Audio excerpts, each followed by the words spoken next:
Janina Fisher and Frank Anderson. Janina Fisher et Frank Anderson ne sont pas seulement de grandes figures du travail sur le trauma, ce sont aussi deux amis de longue date. For years, their paths have crossed their ideas. Depuis des années, leurs chemins se croisent, leurs idées se nourrissent et leur dialogue fait avancer notre compréhension de la guérison. Tonight, we have the joy, the honor. Ce soir, nous avons la joie de les réunir pour parler de leurs livres, mais surtout de ce qui les anime profondément. Aider les personnes à comprendre leur partie, à comprendre l'héritage vivant du trauma et à transcender le trauma pour ouvrir un chemin de transformation. Bienvenue, merci Janina et Frank d'être là avec nous, vous deux ensemble, c'est extraordinaire. Oui, un petit miracle. C'est vrai, c'est un miracle.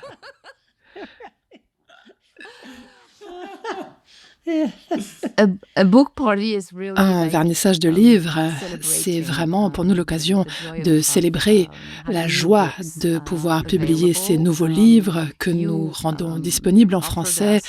Et tu nous as proposé de traduire tes livres, Frank. Nous avons déjà traduit 2 de tes livres, nous allons en parler ce soir, et le 3e est encore à paraître tout bientôt. Je ne me souviens plus de la date exacte, mai ou juin, mais il va paraître. Et nous avons déjà publié tes 2 premiers livres en français. Et pour Janina, c'est le 1er livre qu'on publie de toi. Et nous prévoyons également d'en publier un 2e. Donc, le premier, c'est Janina, l'héritage vivant du trauma. Vous avez la version en anglais dans ma main droite. Et ensuite, pour Frank, nous avons développé ses compétences en IFS. Vous avez la version en bleu à droite sur l'écran en gauche et en anglais, et à gauche en français. Et ensuite, nous avons un 2e livre de Frank. Les couleurs sont cette fois-ci différentes. Transcender le trauma, traduction du titre anglais Transcending Trauma. Et comme vous pouvez le voir, nous soucions beaucoup, pas seulement de la qualité de la traduction, mais également de la qualité des couvertures. Oui, et peut-être que j'aimerais vous entendre par rapport à comment c'est pour vous de voir vos ouvrages traduits dans d'autres langues, en français en l'occurrence, et comment c'est pour vous de les voir avec une énergie peut-être différente, parce que la couverture crée quelque chose de différent, non? Oui, tout à fait. Et ce sont des œuvres d'art, je dirais, vos couvertures. Les couvertures en anglais sont très utilitaristes, pourrait-on dire, mais elles n'ont pas le côté artistique des couvertures de Quantum Way. Donc, je les trouve absolument magnifiques. Et toi, Frank? Eh bien, je suis totalement d'accord avec Janina et ça nous ramène vraiment aux différences culturelles. Tu as parlé de ce côté artistique et bien évidemment, l'art, c'est plutôt français qu'américain, n'est-ce pas? Donc, ça a été fascinant pour moi, tout ce chemin de traduction de mes différents ouvrages en plusieurs langues, comme c'est le cas de Janina également, et chaque couverture représente véritablement la culture du pays dans lequel l'ouvrage est publié. Donc ça a été vraiment très beau de voir mon travail, de voir la façon dont mon travail est vu et visualisé en Italie, en Allemagne, en France ou dans d'autres endroits, au Japon, en Chine. Et c'est vraiment une très belle exposition à l'échelle internationale, premièrement, mais on voit également toutes les différences internationales au sujet de l'interprétation du livre et de la façon dont ce livre est perçu et reçu grâce à sa couverture. Nous allons tenter d'entrelacer le travail que vous avez chacun accompli au cours de votre carrière. Et étant donné que vous connaissez bien, Frank, qu'est-ce que tu pourrais dire sur le travail de Janina et comment cela t'a inspiré dans ton approche à toi? Eh bien, pour commencer, nous nous aimons profondément. Nous nous connaissons depuis quand? Depuis 1995, tu disais, c'est ça? Oui, tout à fait. Ça fera bientôt 31 ans qu'on se connaît. Oui, 31 ans. Donc, il y a vraiment beaucoup d'admiration profonde et d'amour profond l'un pour l'autre. Et ça, c'est merveilleux. Ça a été vraiment une joie de connaître Janina pendant toutes ces années. Et je pense qu'il y a 2 points saillants dans notre collaboration, notre travail et notre amitié. Le premier, c'est que avec Janina, j'apprends toujours quelque chose. 31 ans plus tard, là, on vient de donner d'ailleurs un atelier ensemble et j'ai appris énormément de choses parce que son travail ne fait qu'évoluer et grandir au fil des années, comme le mien. Donc j'aime énormément apprendre auprès d'elle et il n'y a pas beaucoup de gens auprès de qui je peux apprendre autant que je le fais avec Janina. Vous voyez ce que je veux dire? Donc c'est une grande joie de pouvoir continuellement continuer à apprendre avec elle, auprès d'elle. Et l'autre côté, si on parle de la sécurité dans notre relation, c'est que le fait que nous ne soyons pas toujours d'accord nous convient très bien. Vous voyez, c'est magnifique de ne pas avoir cette concurrence, cette compétition, ce côté ma vision est la bonne, ta vision n'est pas la bonne. On a vraiment mutuellement une espèce de... On a été capable d'accueillir les différences et les similitudes entre nous et ça c'est une grande joie parce que ce n'est pas le cas dans toutes les amitiés. Vraiment, sa vision comme ma vision est toujours la bienvenue. En effet, et en général, souvent des auteurs ou des enseignants peuvent être en guerre les uns contre les autres, alors que nous n'avons jamais vécu ça. Nous avons été formés à beaucoup d'approches différentes, tous deux, mais c'est comme si, pour moi, ça n'a jamais fonctionné, ça n'a jamais fonctionné non plus pour toi, Franck, de ne pratiquer qu'une seule méthode unique, n'est-ce pas? C'est tout à fait vrai.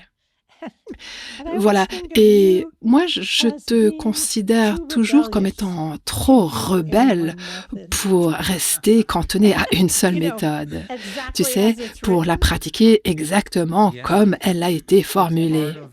Oui, c'est vrai. Et d'ailleurs, je le fais avec rébellion et toi, tu le fais avec douceur et délicatesse. Voilà ce que je dirais. Alors, ce que moi, je fais, c'est que j'apprends la méthode avec précision, parce que, n'est-ce pas, parce que je suis une bonne élève, on peut dire. Et après, je découvre que ça ne fonctionne pas toujours avec précision, parce que les gens eux-mêmes ne sont pas forcément précis, n'est-ce pas? Et c'est la raison pour laquelle je dois ensuite jouer avec ce que j'ai appris. Oui, continue, je te laisse terminer, vas-y.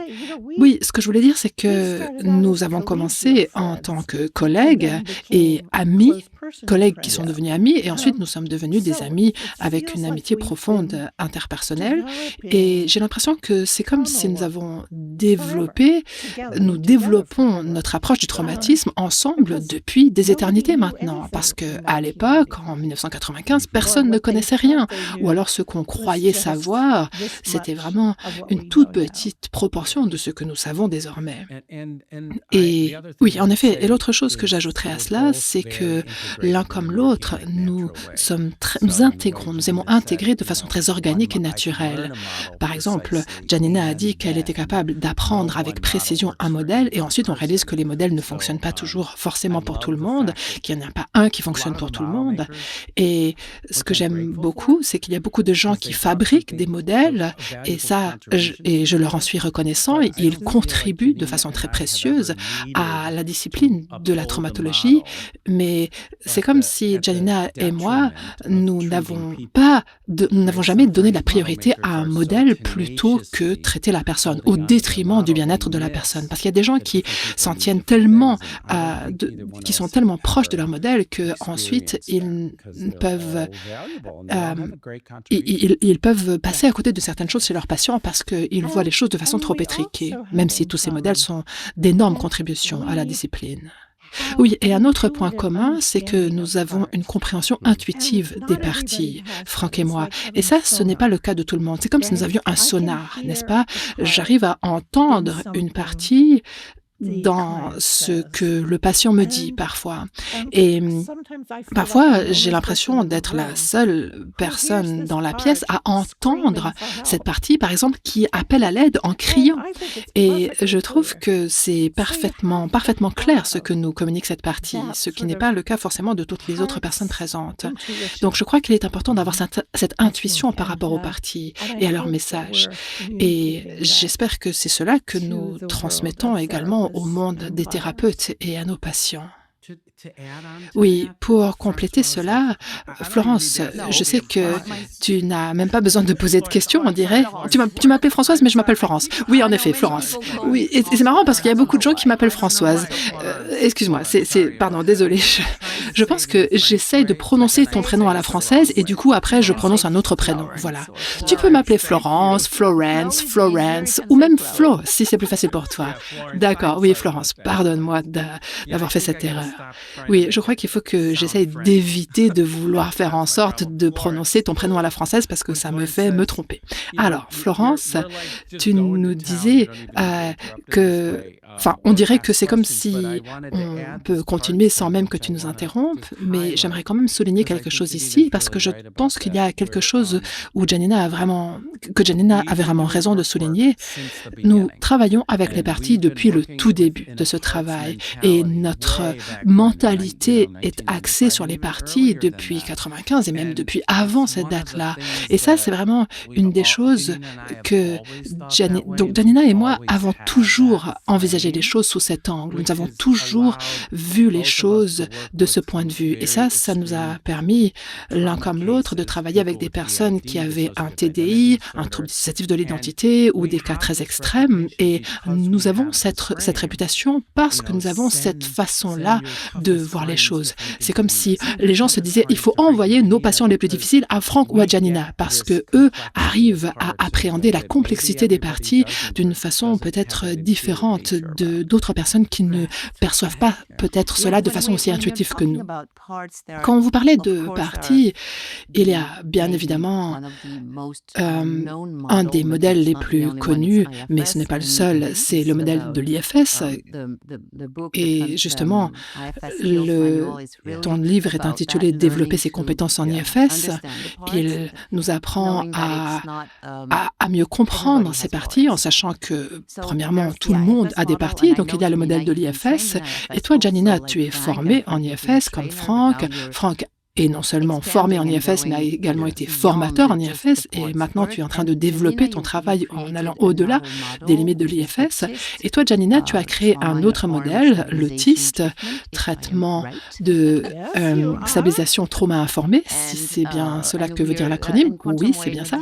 Donc, nous avons les éditions Quantum Way et il y a également les cours que nous proposons chez Quantum Way où nous proposons justement en direct avec toi en ligne une formation autiste. Et il y a des personnes qui sont présentes ici, qui ont assisté à ce programme, qui ont suivi ce cours. Et donc, l'un comme l'autre, vous travaillez avec les parties, mais il est possible que pour certaines personnes qui nous écoutent ce soir, ce ne soit pas forcément tangible, la définition d'une partie. Je sais que beaucoup de personnes connaissent l'IFS parce que si on écoute Quantum Way, on connaît en général l'IFS, les parties, mais si vous deviez définir qu'est-ce qu'une partie, comment on travaille avec les parties, peut-être que ce serait quelque chose à évoquer ici, parce que, bon, dans vos 3 livres, alors je ne peux pas continuellement vous les montrer, mais je vous les remontre. Voici le premier, celui de Janina, celui-ci en bleu, c'est celui de Franck, qui a été coécrit avec Richard Schwartz, le fondateur de l'IFS, et également Martha Sweezy, et il y a aussi Transcender le trauma,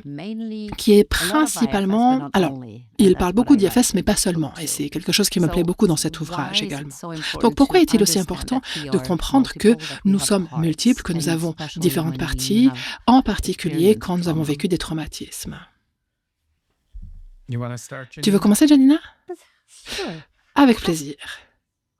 Je pense que ce qui se passe, si nous ne comprenons pas les parties, ce qui se produit alors, c'est que nous avons souvent des états où nous sommes activés par des sentiments, des ressentis, des émotions qui viennent nous submerger.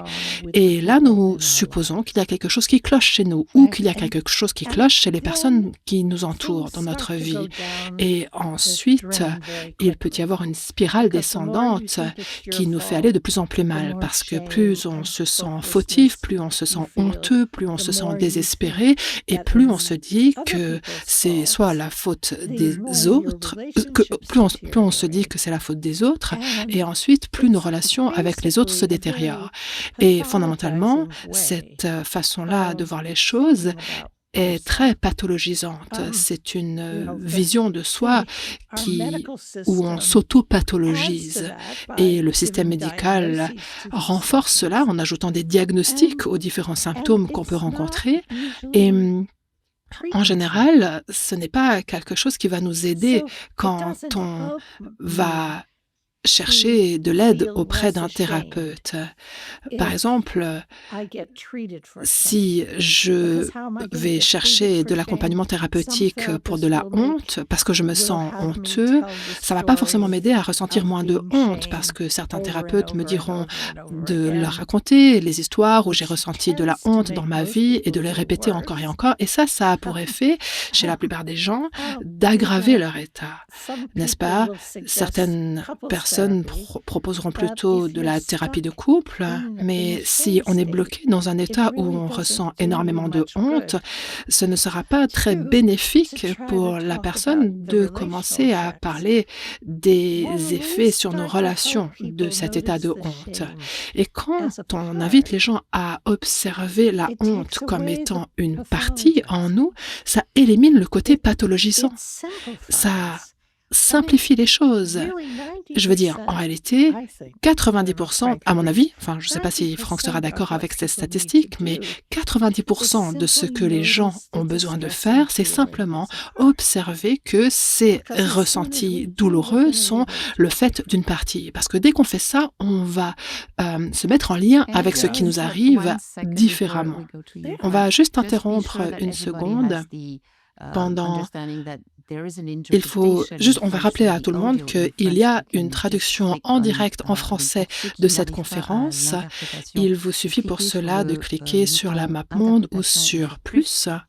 Voilà, donc Florence, c'est Anne-Laure qui vous parle. Rappelle aux gens qui ne sont pas encore sur le canal d'y venir. Et si vous y êtes et que vous entendez trop l'anglais, coupez le son original. Et ne faites même pas attention à la transcription parce qu'elle est en anglais et en français et elle ne marche pas très bien. Donc, choisissez la traduction en français et coupez l'anglais original si l'anglais vous dérange. Voilà, je vous redonne la parole. Franck, qu'as-tu à nous dire au sujet des parties?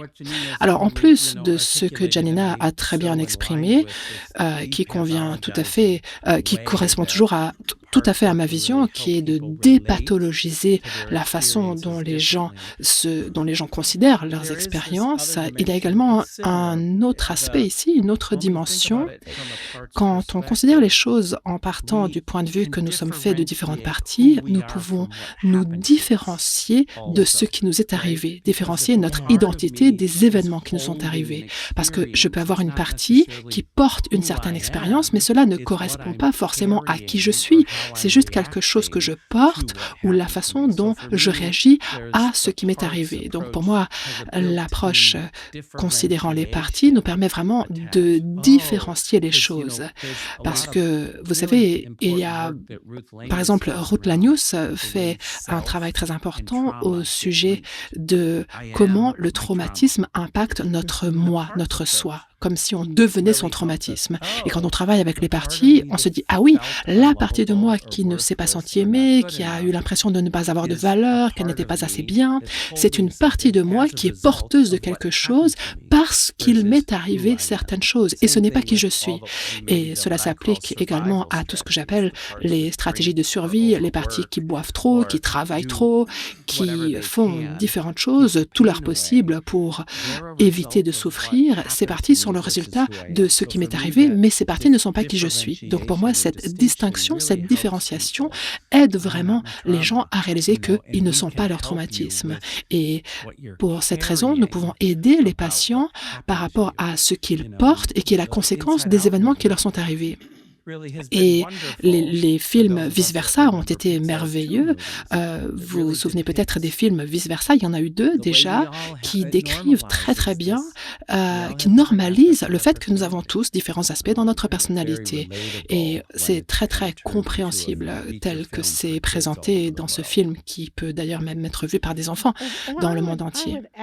Oui, et j'ajouterais à ce que vient de dire Franck, et c'est justement pour cela que je dis que le traumatisme, que je parle de l'héritage vivant du trauma dans mon livre, c'est le titre de mon livre, c'est parce que, en réalité, ce n'est pas vraiment le souvenir des événements qui hante les gens. c'est plutôt les souvenirs sensoriels, les souvenirs corporels qu'ils ont des événements traumatiques. C'est tout ce qui est resté sous la forme de mémoire dans le système nerveux de la personne. Donc, ces parties ne sont pas des aspects du passé, ces parties portent aujourd'hui l'héritage vivant du traumatisme passé. Et c'est justement cela qui maintient vivant le traumatisme des décennies après l'événement lui-même. Parce que ces parties se font réactiver par différents déclencheurs dans notre expérience quotidienne habituelle et ces parties ont peur, ressentent du désespoir et je travaille d'ailleurs avec une patiente dont les parties sont convaincues que le monde est toujours aussi dangereux aujourd'hui qu'il l'était quand cette patiente était enfant. Et elle vivait en effet dans un monde très dangereux quand elle était enfant. Mais littéralement, ces parties la confinent chez elle en l'empêchant de sortir de chez elle. Elle n'a pas le droit de quitter sa maison parce que ces parties sont convaincues que de l'autre côté de la barrière se trouve un monde dangereux où il y a des agresseurs partout. Donc, les parties sont porteuses d'une réalité vivante qui était vraie à une certaine époque dans la vie de la personne, mais en général qui n'a plus rien à voir avec la réalité actuelle que vit la personne aujourd'hui. Pour revenir à vos livres, et je vois que les seules questions dans le chat sont portent sur des problèmes techniques. Donc, Florence redit aux personnes, si vous ne trouvez pas le bouton interprétation, il faut que vous passiez par l'application Zoom, une application mise à jour. Voilà. Si vous m'entendez moi maintenant, Anne-Laure qui vous dit ça, c'est que vous êtes au bon endroit. Donc, Florence reprend, si on retourne à vos livres, dans mon introduction, j'ai parlé de comment comprendre les parties, comprendre l'héritage vivant du trauma. Ces deux sujets, on les a déjà abordés. Et il y a aussi transcender le trauma. Donc c'est comme si avec ces 3 livres, nous racontions une histoire. Mais peut-être, j'aimerais vous poser la question suivante. Je sais que ça fait partie de ce que j'ai toujours dit. Quand les gens disent « Mais à qui s'adresse ce livre ?» Je réponds en général, ce livre a peut-être été écrit pour les thérapeutes, mais je pense que si vous n'êtes pas thérapeute, vous allez quand même en bénéficier. Et c'est vraiment ce sont vraiment, en fait, ce que nous faisons à Quantum Ways, c'est nous adresser à la fois aux thérapeutes et au public profane. Et je pense vraiment que cela est le cas de vos livres. Que diriez-vous de cette interprétation? Oui, ça me plaît beaucoup que tu dises ça parce que c'est très important. Je vais parler en mon nom. Je pense que cela parle également de Janina. Je crois qu'être un pont dans le domaine de la traumatologie est très important. Il y a beaucoup de thérapeutes dans le monde. Janina et moi, formons toutes sortes de thérapeutes dans le monde entier. Et il est très important pour le thérapeute d'apprendre à travailler avec le traumatisme parce que c'est pas forcément naturel ou organique. Et très souvent, ce n'est pas un sujet qu'on étudie très bien à l'université. Donc, nous nous consacrons à enseigner aux thérapeutes autant que possible comment travailler avec cette population très compliquée qui porte des problématiques très compliquées suite à des expériences très douloureuses. Et je pense que nous sommes également de très bons ponts parce que, en tant qu'enseignants, nous souhaitons atteindre autant de gens que possible. Une des choses que j'ai vraiment réalisées en faisant connaître ces approches au public en général qui vivent aussi des traumatismes, pas seulement aux gens qui traitent les traumatismes, c'est que, et ça c'est une de mes passions actuellement d'ailleurs, je vais vous en parler, parce que je suis en train de travailler actuellement sur mon prochain livre, à l'heure où nous parlons d'ailleurs, et il y a vraiment le fait que si les gens sont informés, si on les instruit au sujet de ce qu'ils vivent dans leur expérience, je suis convaincue que les patients vont avoir l'intuition et la connaissance qui leur permettra de faire des choix différents par rapport à la prise en charge de leur traumatisme, car il est très important que les gens soient instruits et au sujet du traumatisme. Et le traitement des traumatismes peut retraumatiser les patients si nous leur disons qu'est-ce qui est mieux pour eux, si les compagnies d'assurance ou les systèmes de santé leur disent voici ce que vous avez besoin de faire et voilà le nombre de séances qu'on vous attribue. Donc, mon objectif, c'est vraiment d'éduquer les gens en leur parlant de toutes les options possibles, tous les choix possibles par rapport à ce qui leur arrive, afin que les gens puissent prendre de meilleures décisions au sujet des soins de santé pour retrouver leur pouvoir, alors que ces personnes ont perdu leur pouvoir à cause de tous ces traumatismes qu'ils ont vécus. Et donc, il est très important que la prise en charge du traumatisme permette aux patients de retrouver leur pouvoir et de faire des choix différents plutôt que de se retrouver dans un océan de confusion au sujet de ce qui leur conviendrait le mieux pour soigner pour soigner les conséquences de ce qu'ils ont traversé. Oui, et en ce qui me concerne, je pense que pendant des années, depuis des années maintenant, la psychoéducation constitue un aspect très important de mon travail. Je l'ai apprise auprès de Judith Herman, c'était même avant que je rencontre Franck. Et Judith Herman avait une perspective féministe. Et sa conviction, c'était que si le thérapeute a toute l'information, mais que le patient n'a pas accès à ces informations, cela va augmenter le déséquilibre de pouvoir entre patient et thérapeute. Alors que si nous apprenons aux patients ce que nous savons, nous leur enseignons ce que nous savons au sujet du traumatisme, et d'ailleurs ces informations sont en constante évolution, la conséquence, ce sera que la relation sera plus égale entre le patient et le thérapeute. Et à mon avis, cela contribue réellement à mettre en place plus de compassion chez le patient, plus de compassion pour lui-même. S'il comprend que en fait je suis pas fou, je suis pas folle, je suis pas paranoïaque, je suis pas stupide, je suis pas déficient, c'est simplement un déclencheur qui a activé une réaction en moi, ce qui m'arrive là.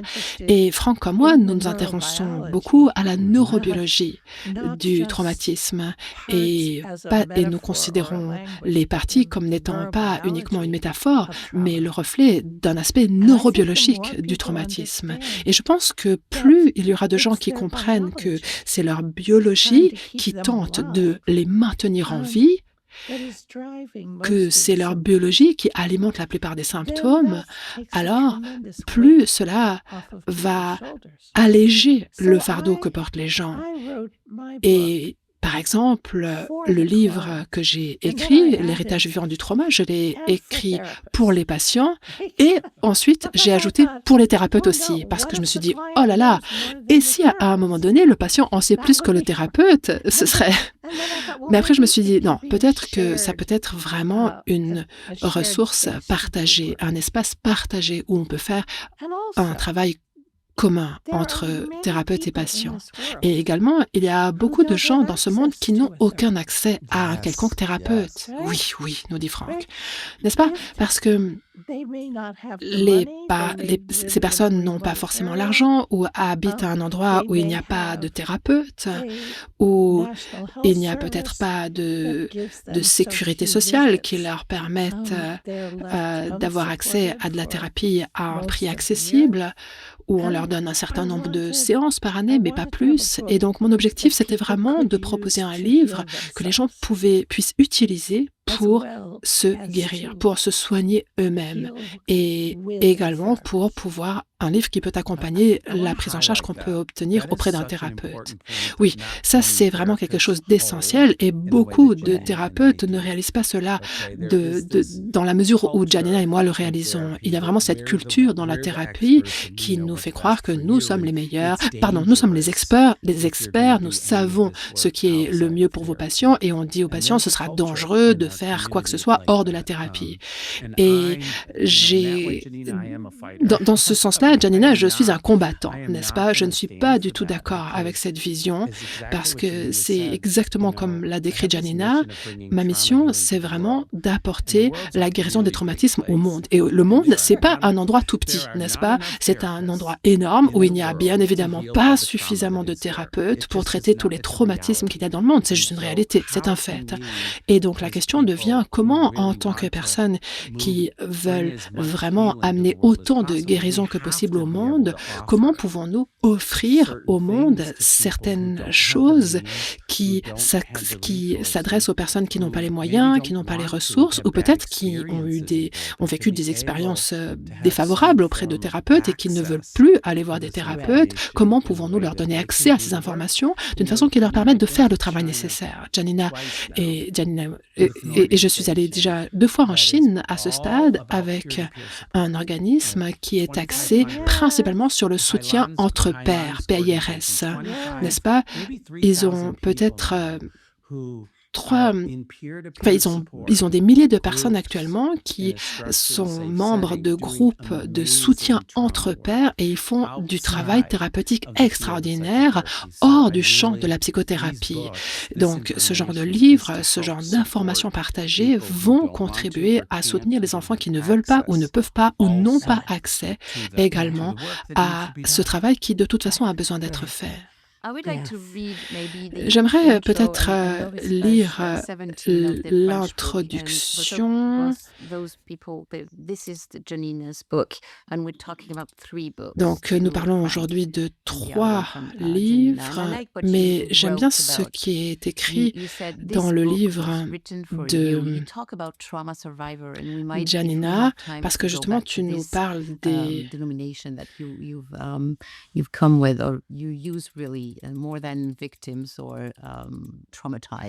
tu nous parles des survivants de traumatisme et donc dans ce livre, tu dis, dans ton introduction, ce livre a été écrit pour vous, survivants de traumatisme. Bien que vous ne soyez pas responsable des événements traumatisants que vous avez subis, vous avez hérité de la pleine responsabilité de gérer tous les défis de guérir après ces expériences. Pire encore, il n'existe pas de feuille de route pour comprendre comment ce qui s'est passé vous a affecté, ni pour vous guider dans votre rétablissement. C'est l'objectif de ce livre, fournir une carte, les instructions détaillées pour le voyage à venir, en s'appuyant sur les connaissances les plus récentes en matière de trauma et de leurs effets. Et j'aime vraiment beaucoup la façon dont tu as formulé cette introduction et dont tu t'adresses aux personnes qui ont vécu des traumatismes, ce que tu appelles des survivants de trauma. Et vous savez, nous avons tendance... Alors, en France, on parle plutôt de victimes de traumatisme et nous avons gardé cette expression qui nous vient de l'anglais « survivant de traumatisme » parce que je crois que c'est vraiment de cela qu'il s'agit. Nous avons survécu.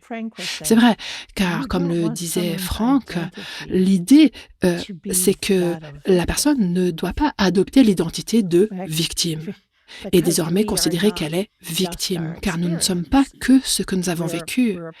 Et nous sommes une personne, chacun et chacune de nous sommes avant tout une personne. Oui, tout à fait. Il y a beaucoup de questions qui, par exemple, des personnes qui nous disent si je suis thérapeute, mais je ne suis pas formée à l'IFS ou autiste, les 2 modèles principaux que nous avons évoqués ici, les modèles qui tiennent compte des différentes parties, les auditeurs nous demandent est-ce que je peux lire ce livre ou est-ce que ça m'aiderait peut-être à être une meilleure thérapeute? Qu'en dirais-tu? Je dirais oui. Moi, j'ai lu le livre de Frank. Alors, bien évidemment, j'ai passé aussi beaucoup de temps avec mon propre livre et je dirais absolument, même si vous n'êtes pas formé en IFS ou en TIST ou en langage des parties, vous pouvez tout à fait lire ces livres. Oui, je suis d'accord avec ça. Et vous savez, quand j'écris un livre comme ces livres-là, mon objectif est également d'éduquer les gens, d'instruire les gens au sujet de quand ils peuvent faire les choses tout seuls et quand il serait plutôt nécessaire d'aller voir un ou une thérapeute. Et une des choses que je dis, notamment, c'est si vous réussissez à être avec l'expérience et à traverser cette expérience où on est avec sa douleur, on est avec ses sensations, on est avec sa stratégie de survie, on est avec ses ressentis. Là, on est dans un espace qui nous permet de ne pas nous retraumatiser, qui nous permet de ne pas recréer une certaine expérience traumatique. Alors que toutes les fois où vous vous retrouvez complètement perdu et vous êtes dedans plutôt que d'être avec et vous n'arrivez pas à vous en extraire, ça c'est un signe qui vous indique qu'il serait une bonne idée d'aller chercher de l'aide extérieure d'une façon ou d'une autre. Donc, j'essaye vraiment de donner aux gens des lignes directrices claires au sujet de la question: est-ce que je peux faire ce travail-là tout seul? Et est-ce que plutôt pour ce problème-là, cette problématique-là, ce serait mieux d'aller consulter quelqu'un? Donc ça, c'est important de voir, de distinguer quand on doit aller chercher de l'aide ou non. Et si vous avez un partenaire de travail avec lequel vous pouvez vous soutenir mutuellement, il y aura un autre regard sur vous qui pourra vous surveiller, vous suivre et être avec vous si vous vous retrouvez submergé d'une façon qui n'est pas bénéfique et qui ne fera que renforcer le traumatisme. Avoir ce genre de partenaire peut également être très utile. Ce que j'aime beaucoup dans les 2 workbooks, on les a appelés workbooks en français également parce que nous avons décidé que nous avons été d'avis que c'était la meilleure façon de les désigner. Le workbook comprend des chapitres où on apprend différentes connaissances, mais il y a également des pratiques, des exercices, parce qu'il y a des gens qui nous demandent: est-ce qu'il y aura des exercices pratiques, des choses qu'on peut faire? Et dans les 2 cas, dans vos 2 livres, il y a justement cette articulation entre l'aspect théorique et l'aspect pratique. Tout à fait, c'est vrai, oui. Alors, Janina, dans ton livre, il y a 26 fiches pratiques différentes. Voilà à quoi ça ressemble. On peut même écrire dans ce livret de travail, ce workbook. On a aussi laissé des endroits où il n'y a pas de ligne, donc on peut dessiner, on peut faire ce qu'on veut. Et également, vous pourrez télécharger toutes ces worksheets. Vous pourrez également télécharger toutes ces fiches pratiques dans l'héritage vivant du trauma et aussi dans développer ses compétences en IFS. Une fois que vous avez acheté le livre, vous pouvez trouver ces fiches pratiques à télécharger sur notre site. Et pour transcender le trauma, je crois qu'il y a également quelque chose qu'on peut télécharger, c'est 1 ou 2 fiches pratiques et aussi le glossaire IFS, exactement, qui est téléchargeable. Quand vous vous procurez le livre, vous y trouverez un QR code qui vous permet de télécharger des ressources. Donc il y a vraiment un aspect très concret, très pratique pour vous mettre à disposition certains outils. Oui. Une autre question qui apparaît dans le chat et dans l'onglet questions-réponses, je ne pourrai pas toutes les lire vos questions, mais une des questions que nous avons vues apparaître, c'est... Qu'est-ce que je voulais dire déjà? J'ai perdu le fil. Donc, est-ce que ces livres n'existent qu'en français? Non, non. Il y a la version anglaise du livre et la version en français du livre. Et dans les 2 cas, vous pouvez télécharger les ressources en français ou en anglais en fonction de la version que vous avez acquise. Et nous avons simplement consacré nos efforts à traduire ces livres qui avaient d'abord été écrits en anglais. Mais j'ai oublié ce que je voulais dire. Ça m'arrive parfois. C'est sûr, ça arrive à tout le monde d'ailleurs. Alors, Florence, quelle partie de toi vient d'apparaître qui a bloqué ce que tu voulais dire? On va maintenant appliquer notre travail avec les parties à ce qui t'arrive.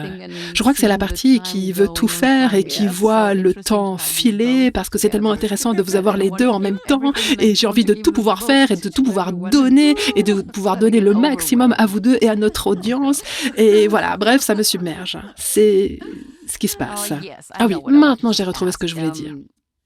Alors, la différence entre ce que vous avez mis dans vos livres et ce que vous donnez dans vos formations, nous mettons à disposition des formations que nous avons enregistrées avec vous deux.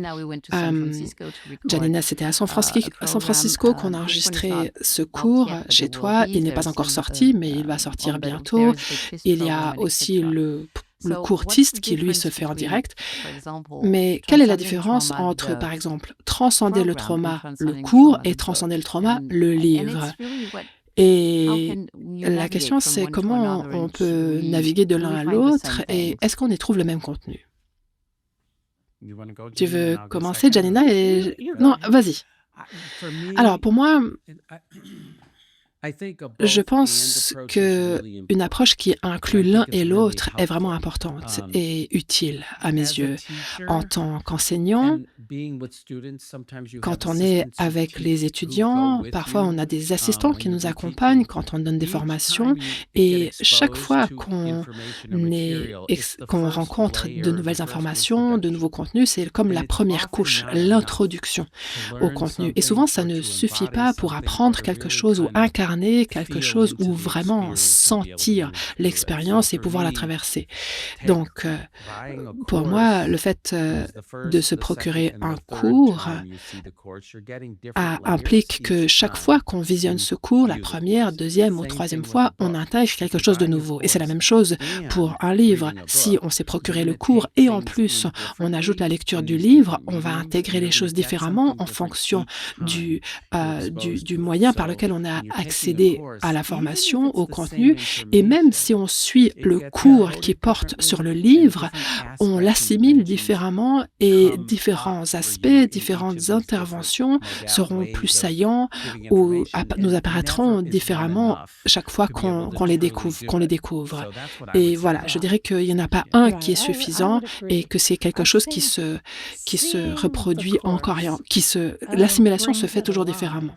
Janina dit, je suis d'accord, le fait de voir le cours, c'est comme si ça animait le contenu. Voir quelque chose en vidéo, c'est très inspirant souvent, mais les livres nous aident à vraiment assimiler et saisir le contenu très clairement du point de vue de l'esprit, du point de vue cérébral, parce qu'on peut relire des passages, on peut revenir à une certaine section du livre et se dire « Ah oui, là, dans ce cas-là, voilà ce que je pourrais faire ».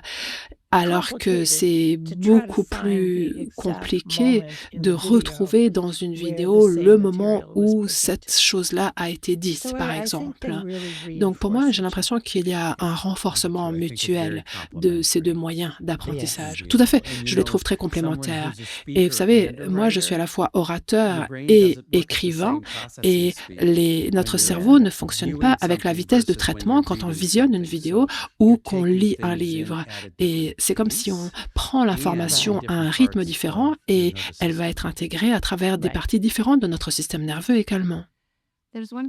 Il y a une question pour toi, Janina. Quelle est la différence entre l'héritage vivant du trauma et ton autre livre qui était La guérison des soi fragmentés des personnes ayant survécu à des traumatismes, ton premier livre?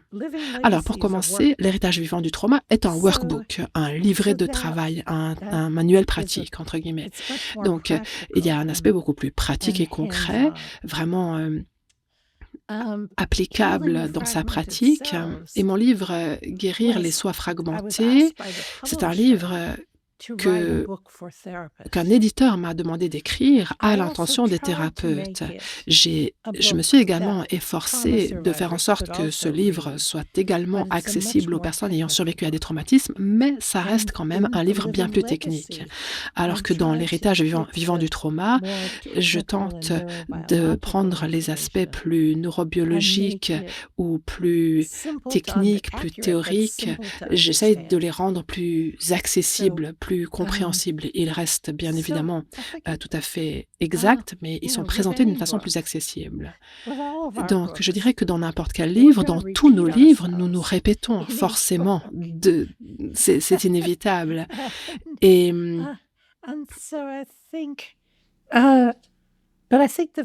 Mais l'intérêt d'un workbook, c'est le côté pratique, concret et le fait que dans un workbook, on peut simplifier des idées par ailleurs plutôt compliquées. Une autre question, et je crois que dans ce livre-là, on y trouvera la réponse, c'est une question qui porte sur les neurosciences. Quelle est la compréhension neuroscientifique des parties? Est-ce que les neurosciences peuvent expliquer la nature des parties? Qu'est-ce que les neurosciences ont à dire aussi sur le traumatisme? Oui, alors, quelque chose que je fais depuis des années, et Janina également, c'est d'intégrer la théorie et la science dans la pratique. Théorie, science et pratique. Et le livre Transcender le trauma incorpore vraiment des connaissances neuroscientifiques qui ne sont pas seulement soit intéressantes, soit déroutantes, parce que certaines personnes sont totalement déroutées par les neurosciences, alors que d'autres, ça les enthousiasme terriblement. Ça dépend de la personne, bien sûr. Mais pour moi, en tant que médecin, j'ai toujours voulu savoir comment fonctionnaient les choses. J'ai toujours cherché à comprendre l'origine des choses. Et une des choses qui a été très belle dans le fait d'inclure l'aspect neuroscientifique dans cet ouvrage, c'est que ça nous aide à comprendre le contexte et l'origine du TSPT, stress post-traumatique, et de la dissociation. Comme Janina l'a dit tout à l'heure, il y a une réaction physiologique qui se produit en nous en réaction à quelque chose d'extérieur ou d'intérieur. Et là, on peut se dire, ah, mais ça a du sens en fait, c'est logique, c'est pas que je suis quelque chose de cassé, d'abîmé, je suis pas fou, je suis pas folle, il y a quelque chose de neurophysiologique qui se passe. Et c'est très utile pour les gens de comprendre cela. Par ailleurs, les neurosciences informent également les décisions qu'on prend en thérapie. Une grande partie des techniques utilisées et des raisons pour lesquelles nous utilisons certaines techniques ne sont pas aléatoires. Tout ça est étayé, corroboré par la science. Et par exemple, je parle souvent de la différence entre empathie et compassion et à quel moment on va utiliser de l'empathie plutôt que de la compassion. Et ces décisions sont ancrées dans des connaissances neuroscientifiques. Une grande partie de nos décisions ne sont pas dues au fait qu'on se dit que c'est une bonne idée de faire ça, mais cela est dû au fait qu'il y a vraiment une connaissance neuroscientifique à la base de notre choix. Et ça légitime ce que nous faisons dans notre métier. Tout à fait. Je viens d'interviewer Paul Gilbert cette semaine. Paul Gilbert est un expert anglais dans le domaine de la compassion. Et il décrit les parties comme des états cérébraux, brain state en anglais. Et j'ai trouvé que c'était un terme très intéressant pour les désigner. Quand les gens nous demandent c'est quoi une partie, c'est une façon bien plus simple. Je peux dire qu'une partie c'est un réseau neuronal ou un réseau neural, mais appeler une partie un état du cerveau ou un état cérébral rend la chose bien plus compréhensible, je trouve. En effet.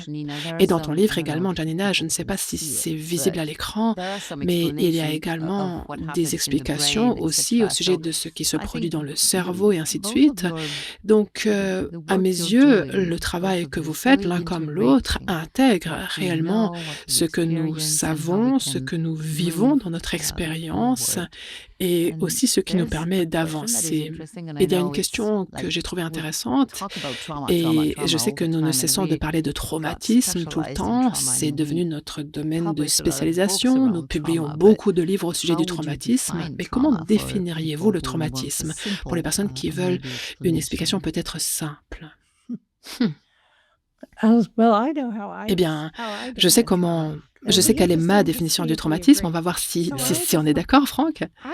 Ma définition du traumatisme, c'est un événement unique ou une série d'événements ou un ensemble de circonstances durables dans lesquelles nous nous retrouvons submergés, nous n'arrivons pas pleinement à traiter ce qui nous arrive, à l'intégrer, peut-être que nous ne comprenons même pas complètement ce qui nous arrive, et sur le plan individuel, nous avons l'impression que notre santé mentale ou notre santé corporelle est menacée.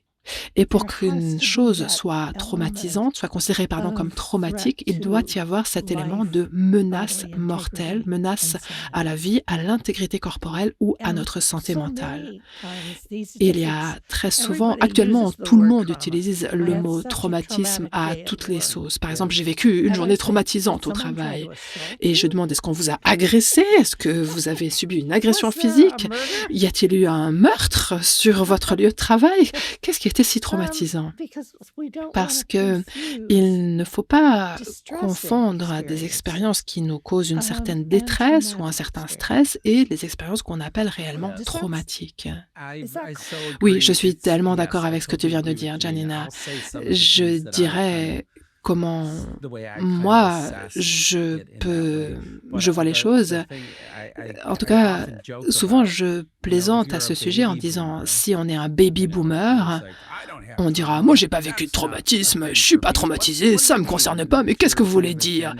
Et si vous êtes plutôt de la génération alpha ou Z, vous direz: "Oh là là, j'ai éternué et j'ai vécu un traumatisme terrible lorsque j'ai éternué."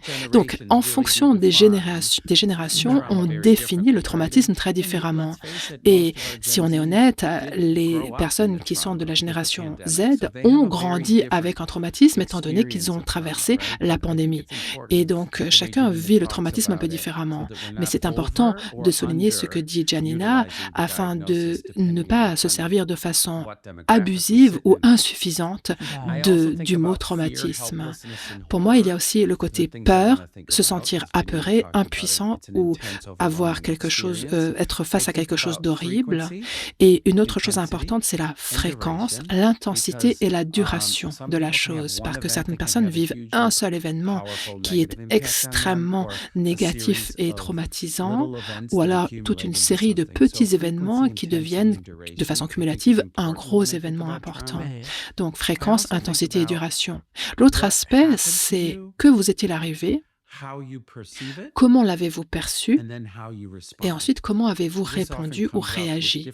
Parce que, en fonction des gens, certaines personnes diront: «Non mais attendez, j'ai vécu cette expérience, mais je me suis dit que c'était pas ma faute, que c'était pas moi le problème», alors qu'une autre personne aura pu vivre un événement tout à fait semblable, alors que cette personne se sera accusée d'avoir vécu ça, aura eu une réaction très forte à ce sujet et ça va l'impacter fortement. Alors que l'expérience était la même que l'autre personne, qui n'a pas trouvé cela traumatique. Donc, que vous est-il arrivé? Comment l'avez-vous perçu? Et comment y avez-vous réagi? Et aussi, qui était là pour vous pendant et après l'événement? Ça, c'est aussi un aspect important à considérer, parce qu'on est peut-être tout seul après l'expérience, et ça, c'est très différent de se retrouver entouré de personnes qui nous apportent amour et affection et soutien. Tout à fait, c'est vrai. Eh bien, nous sommes arrivés au terme de notre heure passée ensemble. Ça a passé tellement vite. Je crois qu'on pourrait passer encore une heure ensemble tellement facilement. Il y a tant de sujets qu'on pourrait encore aborder. Donc, nous avons parlé de ces 3 livres. Le livre «L'héritage vivant du trauma» de Janina Fisher, qui est un workbook.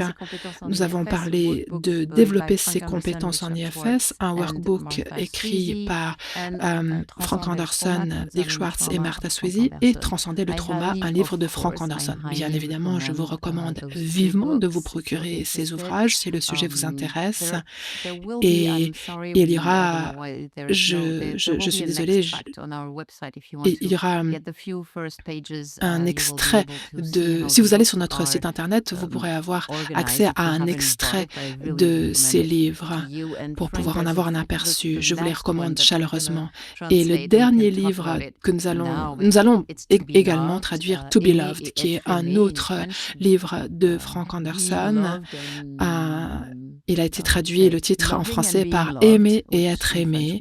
Voilà le titre que nous avons choisi en français pour traduire cet ouvrage intitulé «To Be Loved». Il va sortir en mai, en juin ou peut-être en septembre. Bref, très bientôt. Je ne sais plus exactement quand. Il a déjà été traduit et il est actuellement en train d'être d'être dans les dernières phases de la relecture.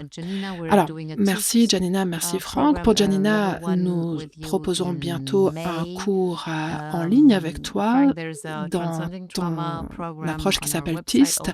Sur notre site, vous pouvez trouver le cours de Frank Anderson qui s'appelle Transcender le trauma. Donc, si vous voulez osciller entre cours et livres, vous avez énormément de ressources à votre disposition auxquelles vous pouvez accéder sur notre site Quantum Way. Il y a également notre chaîne YouTube sur laquelle nous allons poster notamment cet entretien quand il aura été monté, et pour les personnes qui étaient présentes lors du vernissage de Debdana, excusez-moi, c'est ma faute, on n'a pas encore pu le publier sur la chaîne YouTube, mais on va vous la mettre à disposition tout prochainement. Je vous l'avais promise pour janvier, mais bref, ça ne s'est pas fait. Voilà, en effet, comme nous dit Camille, c'est trop court, mais merci quand même. Merci à tous deux pour le travail que vous faites et pour les êtres que vous êtes. Ah, merci. Et également à toi, Florence. Au revoir tout le monde. Bye bye. Au revoir, à bientôt et merci Anne-Laure pour l'interprétation. Merci Florence.